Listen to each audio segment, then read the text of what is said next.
I'm Rizalina de Villa from Iriga City. I started Golden Haven way back 2019. Ah, sa ano yan, sa Iriga. Yung bagong branch natin na pinasok sa South. Nagkaroon ng branch sa South Luzon. Okay. Started in Bria Iriga. Meron akong broker no na nag-introduce sa akin sa mga Roland, sa mga real estate. Nag-start ako as sa mga Roland, nagbebenta ako ng lote, basta nakadikit sa lupa, binibenta ko siya. Then, nag-start naman ako sa Bria Iriga, doon ako nagbenta. At the same time, doon naman din nagkaroon ako ng improvement sa sales. Tapos ako rin yung number one at the time sa Bria. Then, ang Bria, not like yung mga Golden Haven o sa death care, mas mabilis ang commission sa death care. Kaya I decided na stop ko ang mga Roland. Nag-decide ako dito sa Golden Haven. And I find out na mas maganda pala sa Golden Haven kasi in terms of commission, mas mabilis siyang naibibigay. Then, napakadaling ibenta. Then, ang improvement ko sa sales, mas namayagpag ako sa Golden Haven. Nag-decide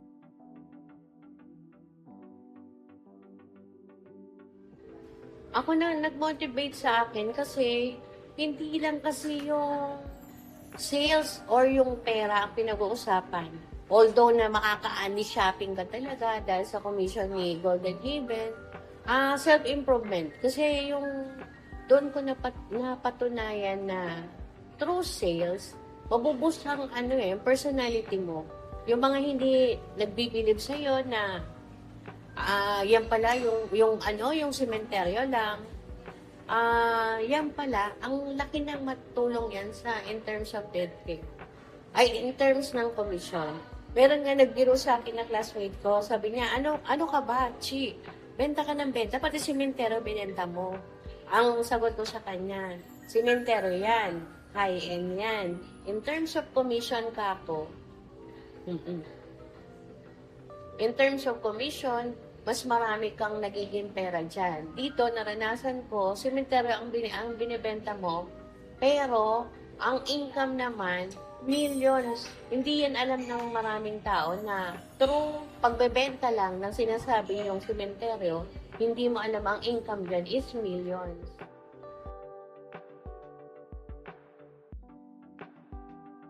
As a leader, napatunayan ko, hindi naman sa pagyayabang natin, as a leader, siguro magaling ako kasi in 2 years, nasa top ako. As a top 1, top 2, ngayong 2025.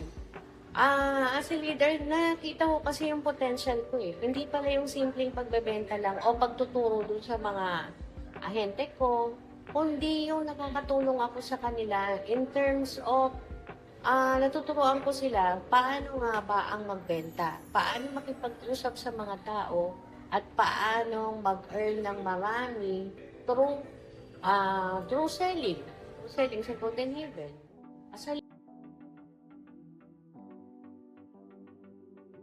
Ako, simple lang ang inaano ko. Ang lagi kong sinasabi, basta yung nakikita ko yung potential ng isang tao, kahit high school graduate ka, kahit college graduate ka, basta marunong kang magbenta, marunong kang makipag-usap sa tao, at isang-isa, marunong kang makinig.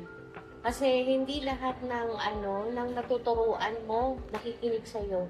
Kasi yung iba nun, gusto nila sila ang masusunod. At isa pa sa requirements ko, pag nagkukuha akong ahente, alam mo kung isang simple lang, lagi nagtatanong. Kasi ang lagi nagtatanong na ahente, sila ang nag-grow. Pero yung mga nag-ahente, hindi yan nagtatanong, tapos gusto nila yung paraan nila, hindi yan nag-grow. Ang dami ko ng mga ahente, hindi nag-grow, yung mga runong-runungan, yung layman term na runong-runungan.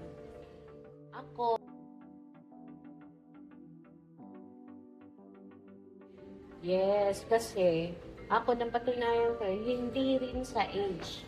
Kasi yung age ko, at 50, bakit sa real estate ako, nasa healthcare ako.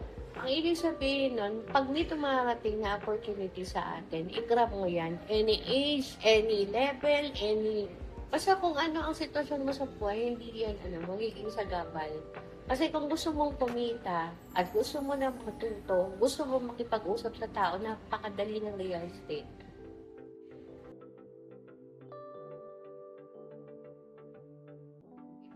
In terms of financial, na yan, kasi nagkakaroon ako ng mga property.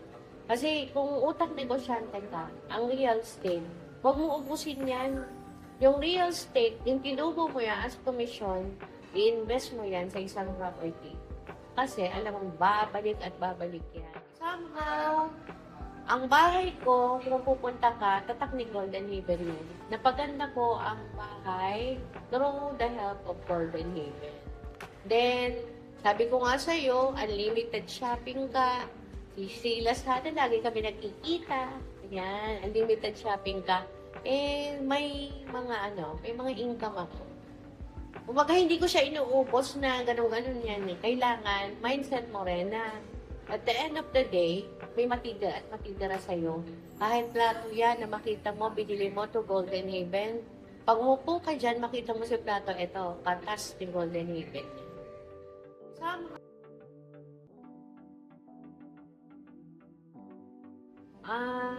Ang message ko lang naman dyan, hindi dun sa age, hindi dun sa status or educational background ang pagiging ahente.